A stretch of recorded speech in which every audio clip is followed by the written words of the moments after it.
எல்லோருடனும் சேர்த்து எல்லோருக்குமான வளர்ச்சி என்ற தாரக மந்திரத்தை தந்து பாரத தேசத்தை உலக அரங்கிலே உயர்த்தி கொண்டிருக்கக்கூடிய பெருமை மிகு நம்முடைய பிரதமர் திரு நரேந்திர மோடிஜி அவர்களை எழுச்சியுரையாட அன்போடு அழைக்கின்றோம். We request Honorable Prime Minister Thiru Narendra Modiji to address the gathering.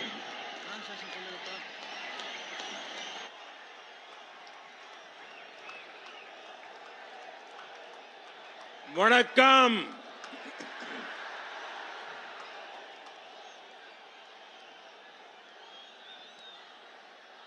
Coming to Palladam and being with all of you is a great pleasure. This Congo region of Tamil Nadu represents India's growth story in many ways. It is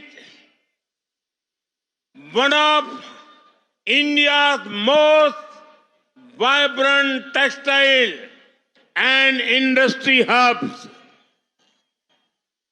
It also contributes to our country's wind energy capacity.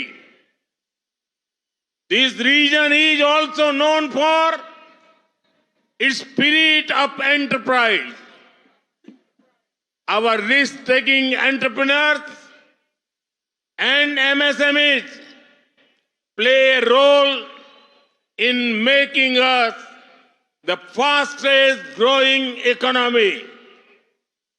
வணக்கம் நண்பர்களே, இன்றைக்கு பல்லடத்தில் உங்கள் அத்தனை பேர் மத்தியில் வந்திருப்பது மிக்க மகிழ்ச்சி அளிக்கின்றது. தமிழ்நாட்டில் கொங்கு பகுதியானது இந்தியாவுடைய வளர்ச்சி பாதையில் மிக முக்கியமான பங்கெடுத்து காட்டிக் கொண்டிருக்கின்றது. அது மட்டுமல்ல, இங்கு மிகவும் ஜவுளி தொழில் மிகவும் துடிப்பான ஒரு தொழிலாக இருந்து கொண்டிருக்கின்றது.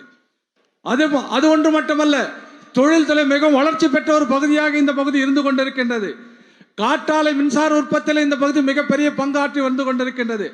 அதே போல இந்த பகுதியானது தொழில் முனைவோருக்கு மிகவும் உறுதுணையாக நின்று தொழில் முனைவோர் மிகப்பெரியதொரு ரிஸ்க் எடுத்து இந்த பகுதியிலே தொழில் முனையை செய்து கொண்டிருக்கிறார்கள். ஆகவே இந்த நாட்டுடைய வளர்ச்சியில், இந்த நாட்டுடைய பொருளாதாரத்திலே இந்த பகுதி கொங்கு பகுதி மிகப்பெரிய பங்கை ஆற்றிக் கொண்டு வந்து கொண்டிருக்கிறது. आज जहां भी मेरी नजर पहुंच रही है, लोग ही लोग नजर आ रहे हैं. ऐसा लग रहा है जैसे मानो केसरिया समंदर इतना बड़ा विराट ये सम्मेलन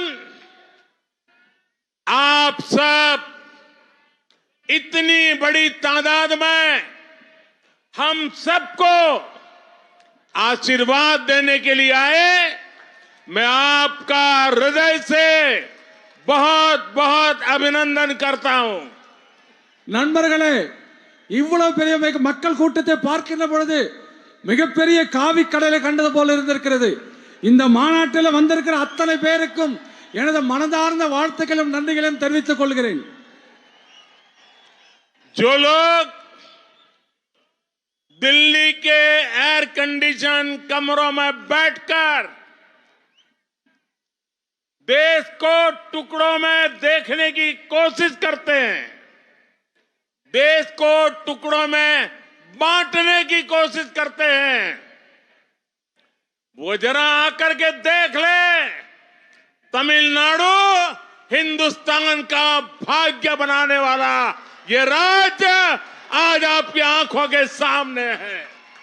நண்பர்களே, டெல்லியில ஏசியில் அமர்ந்து கொண்டு தமிழ்நாட்டை பார்த்து கொண்டிருக்கிறார்கள். ஆனால் தமிழகம் இந்த தேசியத்தை பக்கம் இன்றைக்கு இருந்து கொண்டிருப்பதை இன்றைக்கு வந்திருக்கிற இந்த கூட்டத்தின் மூலமாக நீங்கள் அத்தனை பேரை நிரூபித்துக் கொண்டிருக்கிறீர்கள். जो राजनीति के समीकरण बनाते हैं वे लिख ले, इस बार देश का भाग्य पक्का करने में तमिलनाडु सबसे आगे होगा. நண்பர்களே, எனக்கு நம்பிக்கை இருக்கிறது. தமிழகம் இந்தியாவிலே முதன்மை மாநிலமாக மாற வேண்டும் என்ற நம்பிக்கை இருக்கின்றது. मैं तमिलनाडु का जितना आभार व्यक्त करूं, मेरे पास शब्द कम पड़ जाएंगे. நண்பர்களே, எனக்கு தமிழகத்திலே ஒரு 5 விஷயங்களோடு சொல்வதில் எனக்கு மகிழ்ச்சி பெருமை கொள்கிறேன். साथियों, 2024 में आज तमिलनाडु की सबसे ज्यादा चर्चा हो रही है, क्योंकि तमिलनाडु देश में विकास की राजनीति का, नई राजनीति का सबसे नया वाइब्रेंट सेंटर बनने जा रहा है. 2024 में तमिलनाडु एक नया इतिहास रचने जा रहा है. जो ऐतिहासिक एन मक्कड़ पदयात्रा आज पूरी हुई है, वो इसका सबसे बड़ा सबूत है. मेरे तमिल भाई बहनों ने एन मक्कड़ यात्रा को जो समर्थन दिया है वो अभूतपूर्व है. நண்பர்களே, 2024 ஆண்டு தமிழகத்திலே அதிகமாக பேசப்படுகின்றது பாரதிய ஜனதா கட்சி குறித்து மட்டும்தான்.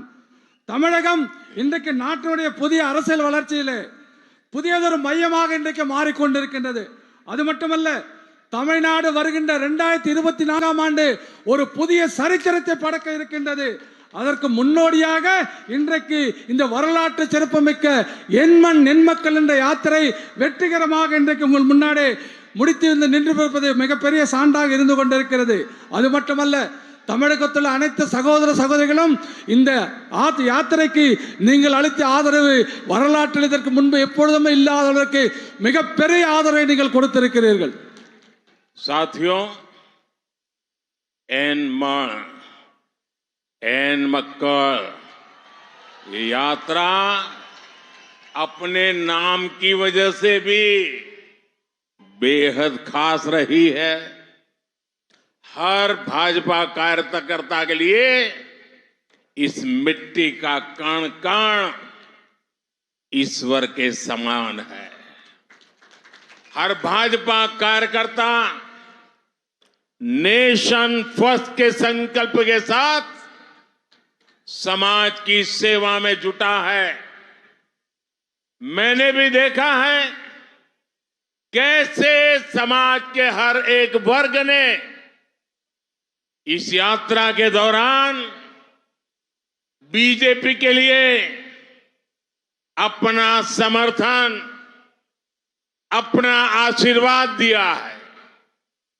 मैं विशेष रूप से अपने युवा और ऊर्जावान सहयोगी भाई अन्नामलाई को अनेक अनेक शुभकामनाएं देता हूं. उन्होंने इस यात्रा से सबका साथ, सबका विकास और सबका विश्वास ये मंत्र घर घर तक पहुंचाया है. நண்பர்களே, எண்மண் நென்மக்கள் என்ற பயணம் அதன் பெயரே ஒரு மிக சிறப்பு வாய்ந்த ஒரு பெயராகும். இது ஒவ்வொரு பாரதிய ஜனதா கட்சியின் தொண்டனுக்கும் இந்த மண்ணிற்கும் உள்ள பிணைப்பை இது காட்டுகின்றது. ஒவ்வொரு பாரதிய ஜனதா கட்சி தொண்டனும் இந்த மண்ணும் கடவுளுக்கு சமமானவர்கள் என்று நான் கருதுகின்றேன். அதே போல நாடுதான் முதன்மை என்று பாரதிய ஜனதா கட்சி கருதுகின்றது. கருதுவது மட்டுமல்ல, இந்த சமுதாயத்திலே இருக்கின்ற அத்தனை பேருக்காக இந்த பாரதிய ஜனதா கட்சி தொண்டர்கள் உழைத்துக் கொண்டிருக்கிறார்கள். ஆகவே இந்த பகுதியில் பாரதிய ஜனதா கட்சிக்கு மிகப்பெரிய ஆதரவு வந்திருப்பது என்பதை நான் குறிப்பாக கவனித்து வந்து கொண்டிருக்கிறேன். அத்தனைக்கு மேலாக இந்த யாத்திரை தலைமை தாங்கி நடத்த சென்ற எனது சகோதரமான ஆற்றல் மிக்க துடிப்பு மிக்க அண்ணாமலை அவர்களுக்கு என்னுடைய மனமார்ந்த வாழ்த்துக்களை தெரிவித்துக் கொள்கிறேன். அவர் வெறும் இந்த யாத்திரை மட்டும் நடத்தவில்லை, சப்கே சாத் சப்கே சொல்லக்கூடிய அனைவரும் உள்ளடக்கிய அனைவருக்கான வளர்ச்சியையும் அனைவருடைய நம்பிக்கையும் ஒவ்வொரு வீடாக கொண்டு சேர்த்திருக்கின்றார். साथियों, मेरे लिए तमिल भाषा और तमिल संस्कृति बहुत विशेष रही है.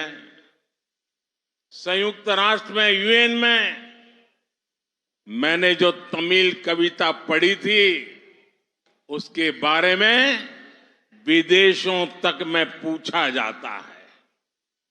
मैंने मेरे संसदीय क्षेत्र काशी में काशी तमिल संगमम करवाया. उसे लेकर भी लोग सवाल पूछते हैं.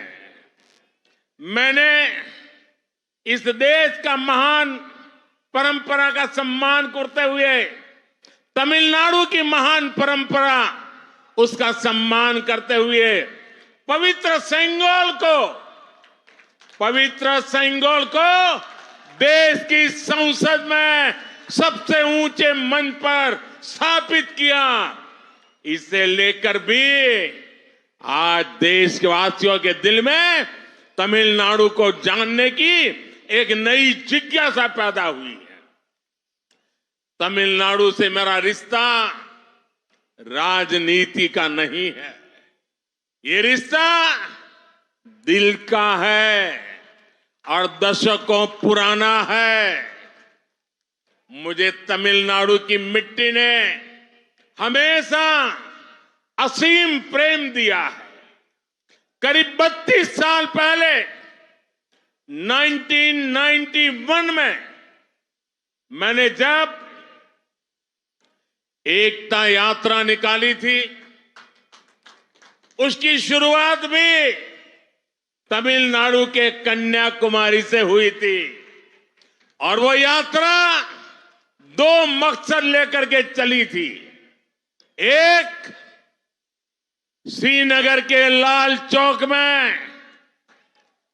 आतंकवादियों की गोलियों के बीच भी जाऊंगा और तिरंगा झंडा फहरा के रहूंगा. और दूसरा संकल्प था आर्टिकल 370 हमेशा के लिए मिटा के रहूंगा.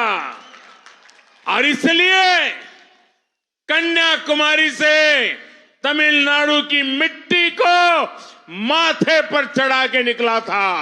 और आज वो दोनों काम आज लाल चौक में शान से तिरंगा फहरा रहा है. और आज आर्टिकल 370 इतिहास के पन्नों में बंद हो चुकी है. अब एन मक्कल यात्रा तमिलनाडु को एक नए पथ पर ले जा रही है. நண்பர்களே, தமிழ் மொழியும் தமிழ் பண்பாடும் எனக்கு மனதிற்கு மிகவும் நெருக்கமானது மட்டுமல்ல, மிகவும் சிறப்பு வாய்ந்தது. அதனால் தான் ஐக்கிய நாடுகள் சபையில் பேசுகின்ற பொழுது நான் படித்த தமிழ் கவிதைகள் அங்கே படித்தேன். அதை கேட்ட பிறகு வெளிநாட்டில் கூட இதை கேட்க முடியுமா என்று என்னை பார்த்து பல பேர் கேள்வி கேட்டார்கள். எனது நாடாளுமன்ற தொகுதியிலே காசி தமிழ் சங்கம் என்ற மிகப்பெரிய ஒரு சங்கமத்தை நான் செய்து முடித்தேன். அது குறித்து மக்கள் என்னிடம் கேட்கிறார்கள், என்ன தமிழுக்காக நீங்கள் இவ்வளவு செய்கிறீர்கள் என்று. நான் அது மட்டுமல்ல, இந்த நாட்டினுடைய மிக உயர்ந்த இடமான பாராளுமன்றம், அந்த பாராளுமன்றத்தில் தமிழகத்துடைய செங்கோலை இங்க உயர்ந்த இடத்துல வைத்து அதற்கு மிக பெரிய மரியாதையை நான் உருவாக்கி கொடுத்திருக்கின்றேன்.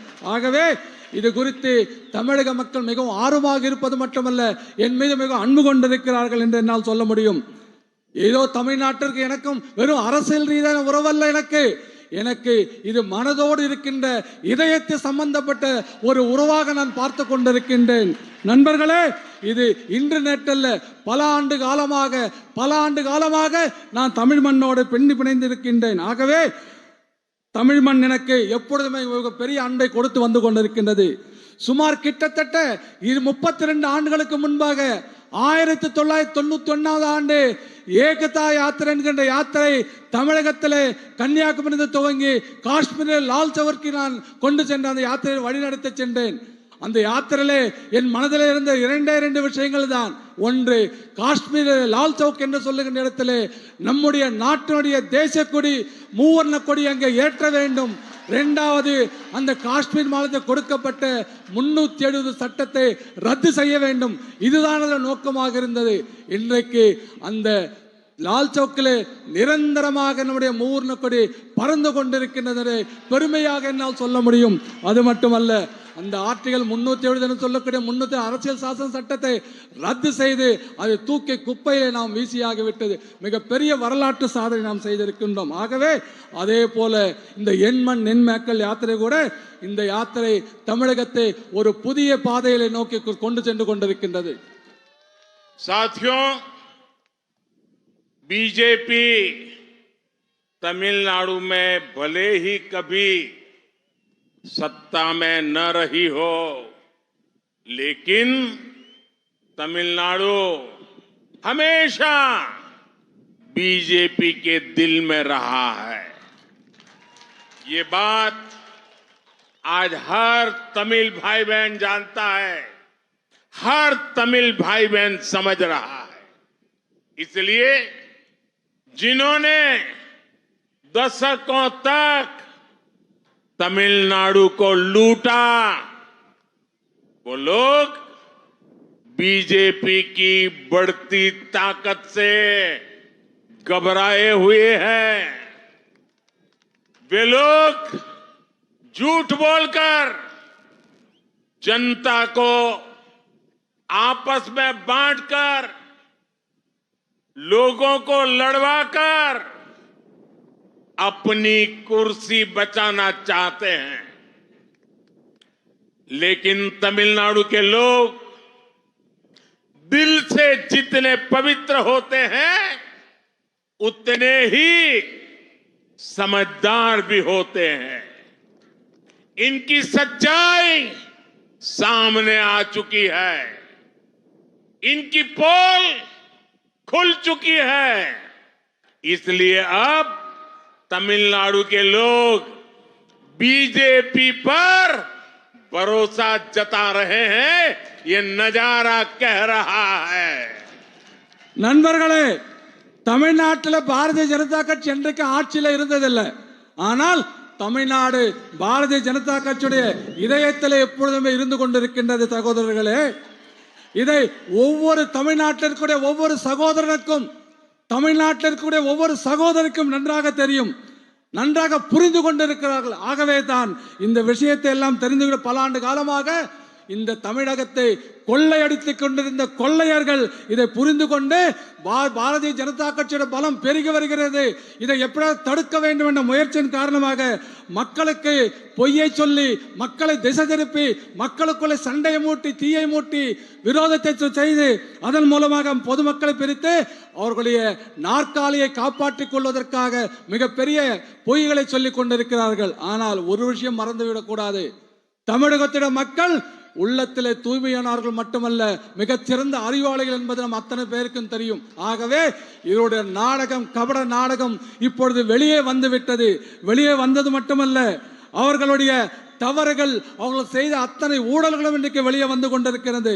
அதன் காரணமாகத்தான் தமிழகத்தில் பாரதிய ஜனதா கட்சியின் மீது மக்களுக்கு மிகப்பெரிய நம்பிக்கை வந்து கொண்டிருக்கின்றது. साथियों, केंद्र में बीजेपी सरकार ने तमिलनाडु के विकास को हमेशा प्राथमिकता दी है. 2004 से 2014 के बीच तमिलनाडु को केंद्र सरकार से टैक्स डिवोल्यूशन की जितनी राशि मिली थी, बीजेपी सरकार ने उसे 3 गुना ज्यादा राशि तमिलनाडु को दी है. और तब दिल्ली में तमिलनाडु से डीएमके के लोग सरकार में बैठे थे, मलाई खा रहे थे, लेकिन तमिलनाडु का भला करने के लिए कुछ भी नहीं कर पाते थे। पिछले 10 साल में बीजेपी सरकार ने तमिलनाडु को विकास के कार्यों के लिए पहले के मुकाबले कई गुना ज्यादा पैसे दिए हैं। और आप ये भी याद रखिए कि डीएमके और कांग्रेस लंबे समय से एक दूसरे के सहयोगी है।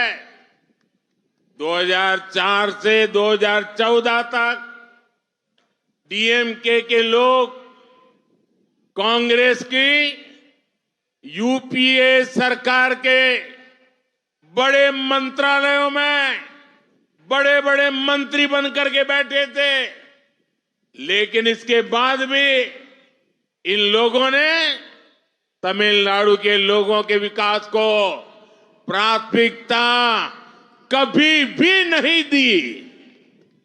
நண்பர்களே, தமிழகத்திலே வளர்ச்சிக்காக மத்திய பாரதிய ஜனதா கட்சி எப்பொழுதுமே தமிழகத்தில் வளர்ச்சிக்கு மிகப்பெரிய முன்னுரிமை கொடுத்து வந்து கொண்டிருக்கின்றது. ஆனால் ஒரு விஷயத்தை நாம் புரிந்து கொள்ள வேண்டும். 2004ஆம் ஆண்டு முதல் 2014ஆம் ஆண்டு வரை மத்திய அரசாங்கத்தில் தமிழகத்திற்கு, அதாவது யூபி அரசாங்கம் காங்கிரசும் திமுகவும் கூட்டணியில் இருந்தபோது அரசாங்கம் எவ்வளவு இங்கே தமிழகத்திற்கு கொடுத்ததோ அதைவிட நம்முடைய அரசாங்கம் கடந்த 10 ஆண்டுகளிலே 3 மடங்கு அதிகமாக பணத்தை வளர்ச்சிக்காக, தமிழக வளர்ச்சிக்காக நாம் கொடுத்திருக்கின்றோம். புரிந்து கொள்ள முடியாது.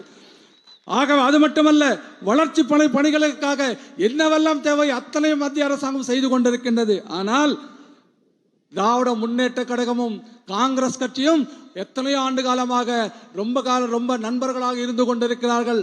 கடந்த ஆட்சியிலே 2004 முதல் 14 வரை மிகப்பெரிய மந்திரி சபையில் மிகப்பெரிய முக்கியமான பதவிகளை வைத்திருந்தார்கள். ஆனால் அவர்கள் தமிழ்நாட்டு வளர்ச்சிக்காக எந்த ஒரு திட்டத்தை மட்டும் முன்னெடுக்கவில்லை. மட்டுமல்ல, அதற்காக தமிழகத்திலே வளர்ச்சியிலே எந்த ஒரு பங்கும் அவர்களுக்கு இல்லை என்பதை என்னால் தெளிவாக சொல்ல முடியும்.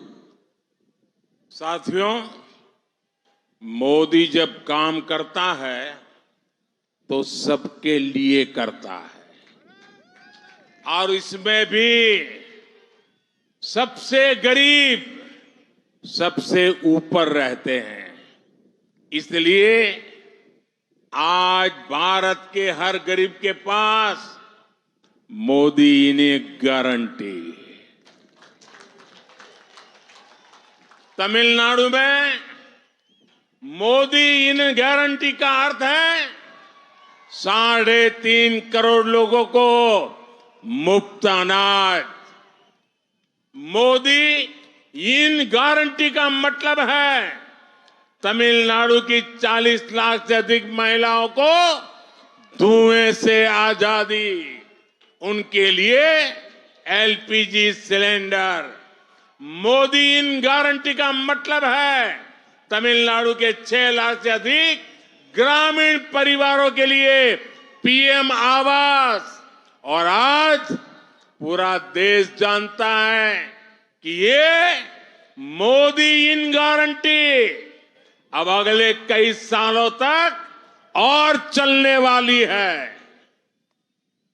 நண்பர்களே, மோடி வேலை செய்யும் பொழுது அவர் அத்தனை நபர்களுக்காக மட்டும் வேலை செய்து கொண்டிருக்கிறார். அதிலும் குறிப்பாக ஏழைகளை முதன்மைப்படுத்தியவர்களை பெருமைப்படுத்தியவர்கள் முதலிடத்தில் வருவதற்காக ஏழைகளுக்காக கடுமையாக உழைத்துக் கொண்டிருக்கிறார்.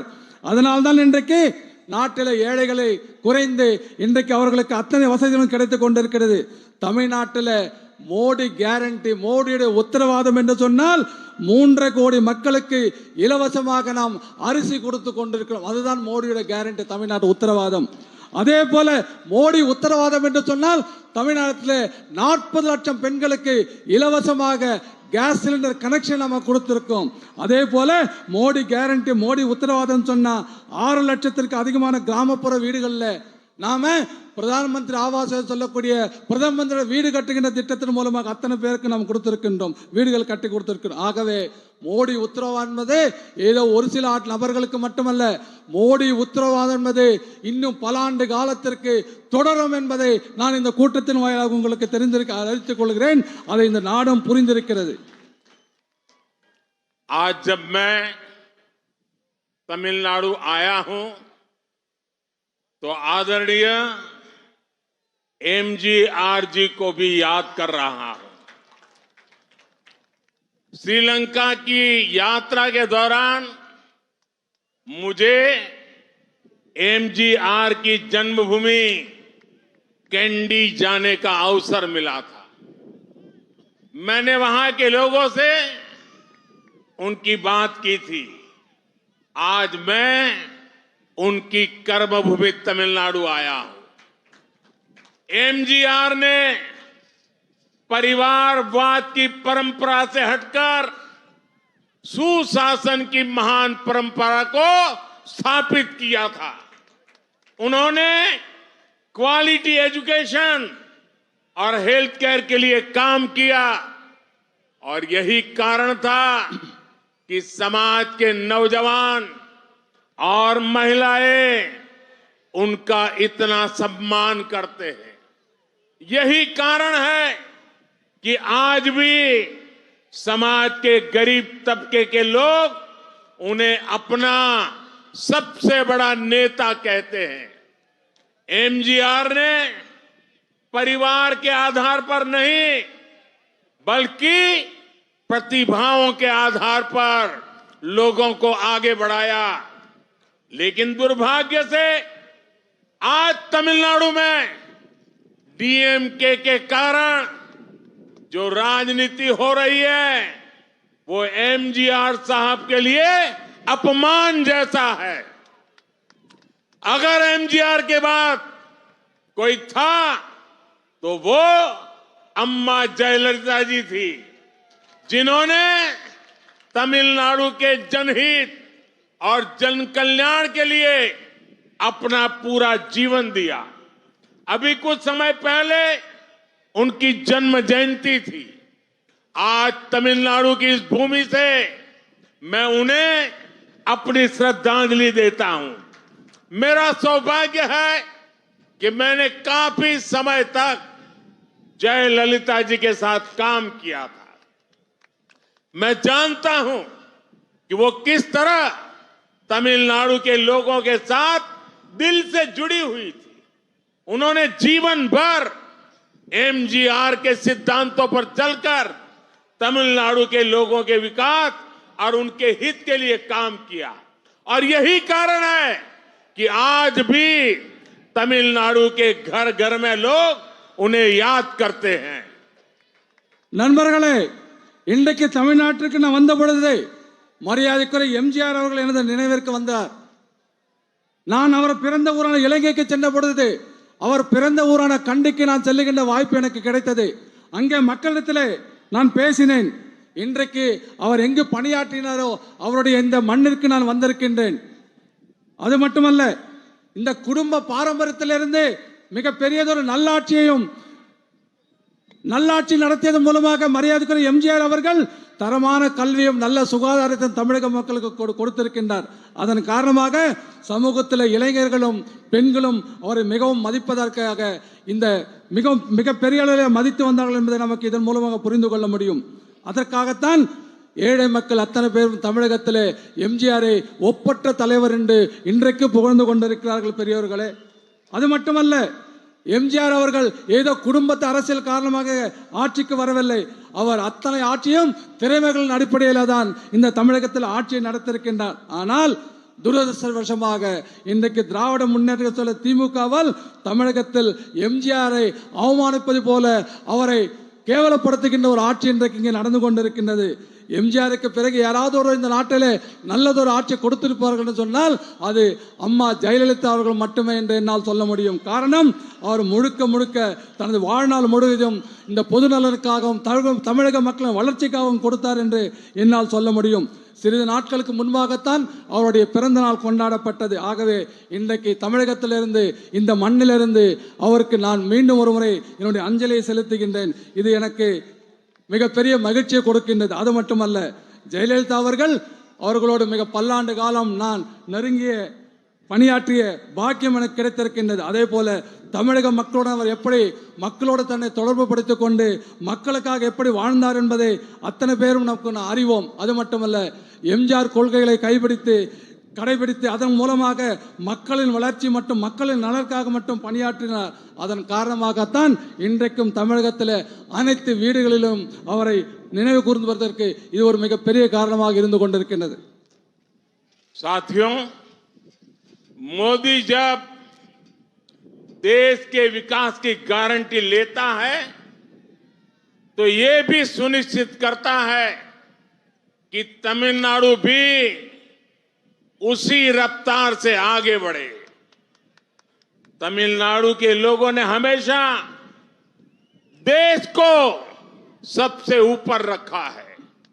इसलिए आज अगर देश में 2 डिफेंस कॉरिडोर बनते हैं तो उनमें से एक तमिलनाडु में बनाया जाता है। आज देश जब टेक्सटाइल की फील्ड में संभावनाओं के लिए काम करता है तो तमिलनाडु को उसका भरपूर फायदा मिलता है। நண்பர்களே, மோடி உத்தரவாதம் என்பது நாட்டின் வளர்ச்சி என்று சொல்லுகின்ற பொழுது அது தமிழகத்தில் வளர்ச்சி சேர்த்து தான் என்னால் சொல்ல முடியும். ஆகவே நாடு எப்படி வளர்கிறதோ அதே வேகத்தில் தமிழகம் வளர வேண்டும் என்பதிலே மோடியுடைய உத்தரவாதம் உங்களுக்கு உறுதி செய்கிறது. தமிழக மக்கள் எப்பொழுதுமே இந்த நாட்டை குறித்து மிகப்பெரிய மரியாதையும் மதிப்பும் வைத்திருக்கின்றார்கள். ஆகவே அதனால்தான் தமிழ்நாட்டில் இந்த நாட்டில் நாம் பாதுகாப்பிற்காக 2 தயாரிப்பு இடங்களை தேர்வு செய்கின்ற பொழுது தமிழகம் அதில் ஒரு பாதுகாப்பு தொழிற்சாலைகள் அமைக்கக்கூடிய ஒரு இடமாக தமிழகம் கூட தேர்வு செய்யப்பட்டது. அதில் இன்றைக்கு தமிழகத்திலிருந்து இராணுவ தளவாடங்கள் மிக பெரிய அளவில் நாம் தயாரித்துக் கொண்டிருக்கின்றோம். அது மட்டுமல்ல, ஜவுளித்துறையிலே மிக பெரியதொரு வாய்ப்பு நாட்டிலே வருகின்ற பொழுது தமிழ்நாடு கூட அதற்கான முழு பலனையும் இன்றைக்கு பெற்றுக்கொண்டது என்னால் சொல்ல முடியும். साथियों, विपक्ष में बैठे हुए इंडिया अलायंस के लोग और जो आज इंडिया अलायंस के साथियों ने तमिलनाडु को जकड़ा हुआ है, वो कभी तमिलनाडु का विकास नहीं होने देंगे। आप पहले का समय याद करिए, जो कांग्रेस डिफेंस के सौदों में हजारों करोड़ रुपए की दलाली खाती थी, वो कांग्रेस क्या तमिलनाडु में डिफेंस कॉरिडोर बनने देती? आज डिफेंस सेक्टर में देश जो कई गुना निर्यात कर रहा है, उससे युवाओं को जो रोजगार मिल रहा है, क्या कांग्रेस कभी ये होने देती? क्या हमने टेक्सटाइल इंडस्ट्री के लिए पीएलआई स्कीम शुरू की, उसका परिणाम है कि 20,000 करोड़ रुपए के निवेश प्रस्ताव आए, 2 लाख करोड़ के करीब टर्नओवर इससे होगा। इसके अलावा यहां विरुधुनगर में एक पीएम मित्र टेक्सटाइल पार्क भी बनाया जा रहा है। इससे आने वाले समय में लाखों नौकरियों के अवसर बनने वाले हैं। मुद्रा लोन के जरिए भी तमिलनाडु के उद्यमियों को 2 लाख करोड़ रुपए से ज्यादा की फंडिंग दी गई है। आप मुझे बताइए, कांग्रेस सरकार में क्या यह मुमकिन हो सकता था? मोदी तमिलनाडु के विकास के लिए काम कर रहा है और इसलिए ये इंडिया अलायंस वाली पूरी गैंग मोदी से इतना परेशान है। நண்பர்களே, இன்று தமிழகத்தில் இந்தியாவிலே கூட்டணி என்ற ஒரு கூட்டணி இருந்து கொண்டிருக்கின்றது. இவர்களெல்லாம் தமிழகத்தை எப்பொழுது கைப்பற்ற வேண்டும், தமிழகத்தின் வளர்ச்சியை கைப்பற்றிவிட்டால் தமிழகத்தில் வளர்ச்சி ஒருபோதும் வளர்ச்சி இருக்காது என்பதை இதன் மூலமாக சொல்லிக் கொள்கிறேன். வளர்ச்சி வர அனுமதிக்க மாட்டார்கள். நான் ஒரே ஒரு கேள்வி கேட்கிறேன். பாதுகாப்பு ஒப்பந்தங்கள், அதாவது வெளிநாட்டிலிருந்து நம்முடைய ராணுவத்திற்காக வாங்கிய பாதுகாப்பு உபகரணங்கள்ல கோடிக்கணக்கான ரூபாய்கள் லஞ்சம் வாங்கிய கமிஷனாக பெற்ற காங்கிரஸ் அரசாங்கம் இதெல்லாம் நம்ம தமிழ்நாட்டில் பாதுகாப்பு டிஃபென்ஸ் காரிடர் வந்து அனுமதிப்பாங்களா? இதன் மூலமாக லட்சக்கணக்கான இளைஞர்களுக்கு வேலை வாய்ப்பை காங்கிரஸ் இங்க பெறுவதற்கு அனுமதிக்குமா? நண்பர்கள் நாம் யோசித்து பார்க்க வேண்டும். அது மட்டுமல்ல, நாம் பெறுகின்ற இந்த ஜவுளி தொழிலுக்காக PLA என்ற திட்டத்தின் மூலமாக தமிழகத்திற்கு 20,000 கோடி ரூபாய் மதிப்பிலான ஜவுளி பூங்கா திட்டத்தை நாம் இங்கே கொண்டிருக்கிறோம்.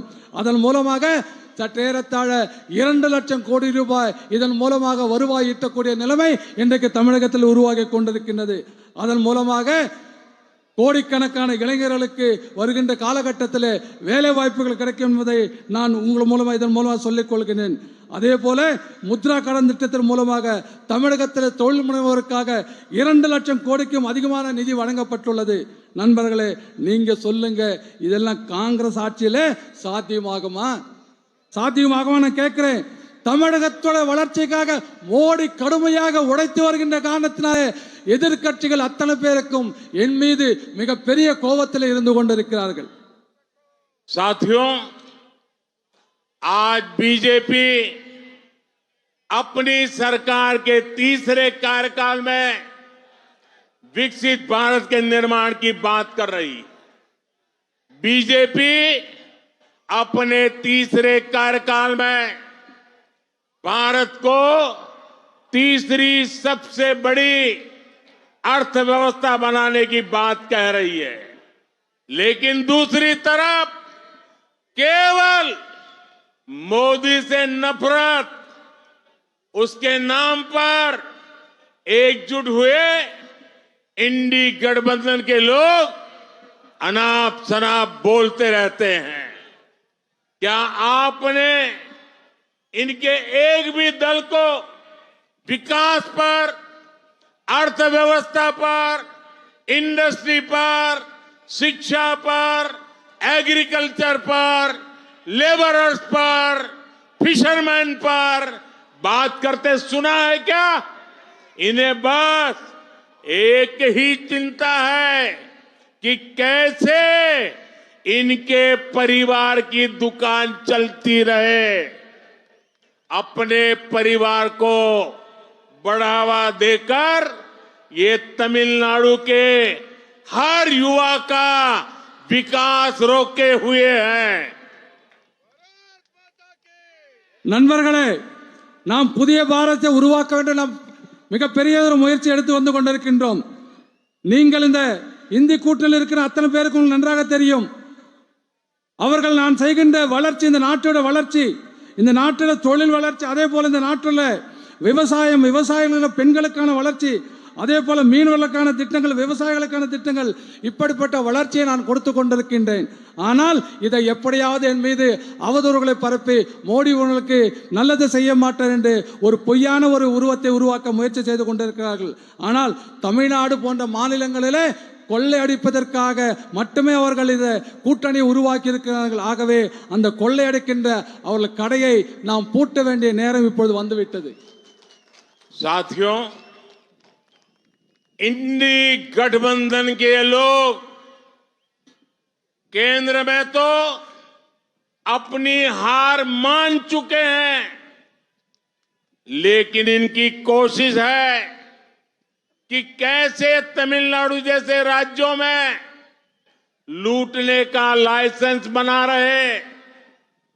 लेकिन 2024 में जनता ने मन बना लिया है कि इनकी लूट की हर दुकान पर ताला डालना है। तमिलनाडु में एन मक्कर यात्रा ने इस ताले का इंतजाम कर दिया है। अब तमिलनाडु में भी भाजपा भ्रष्टाचार की राजनीति का अंत करने के लिए तैयार हो रही है। मैं हमारे सभी कार्यकर्ताओं से कहना चाहूंगा, आपको जनता का आशीर्वाद लेकर पूरी ऊर्जा के साथ तमिलनाडु में लोगों की सेवा करनी है। आपको तमिलनाडु के घर घर तक बीजेपी के तीसरे कार्यकाल के संकल्प को पहुंचाना है। जो मैंने यहां कहा है उसे आपको जन जन तक लेकर जाना है। मैं फिर एक बार इस विशाल जन समुदाय को और तमिलनाडु के ये उज्जवल भविष्य की गारंटी लेके आए हैं। ये तमिलनाडु के युवाओं के भाग्य को बदलने की गारंटी मैं देख रहा हूं।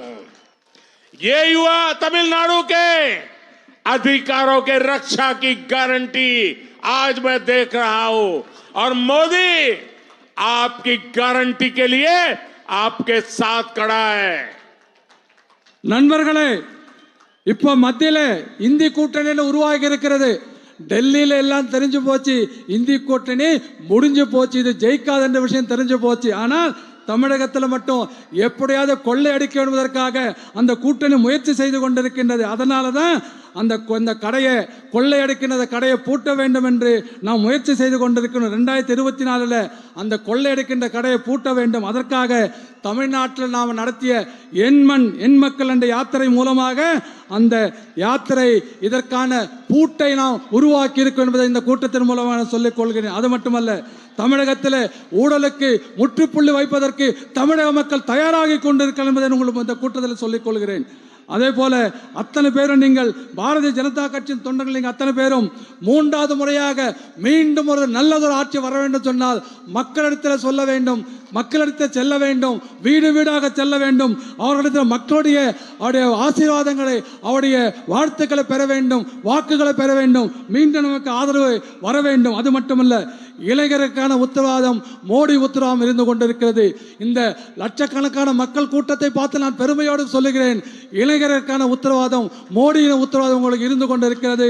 இளைஞர் அதே போல உங்களுடைய பாதுகாப்பிற்கான உத்தரவாதம் மோடியின் உத்தரவாதம் இருந்து கொண்டிருக்கிறது மாத்திரம் சொல்லிக்கொண்டு நீங்கள் அத்தனை பேரும் மீண்டும் ஒரு முறை பெரிய எண்ணிக்கையில் வந்து நீங்கள் மக்களிடத்தில் சென்று மீண்டும் அவருடைய வாழ்த்துக்களையும் அவருடைய ஆதரவையும் பெற வேண்டும் என்று உங்களை கேட்டுக்கொள்கிறேன். दोनों हाथ ऊपर करके मेरे साथ बोलिए, भारत माता की जय, भारत माता की जय, भारत माता की जय, भारत माता की जय, वंदे मातरम, वंदे मातरम, वंदे मातरम, वंदे मातरम, वंदे मातरम, वंदे मातरम, वंदे मातरम, वंदे मातरम, वंदे मातरम. बहुत बहुत धन्यवाद. மோடி மோடி மோடி மோடி மோடி சத்தமா கேட்டு சொல்லணும். மோடி மோடி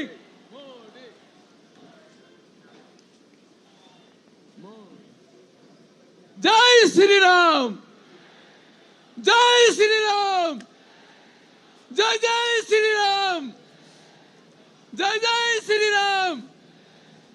வேண்டும் மோடி, வேண்டும் மோடி, மீண்டும் மோடி, மீண்டும் மோடி.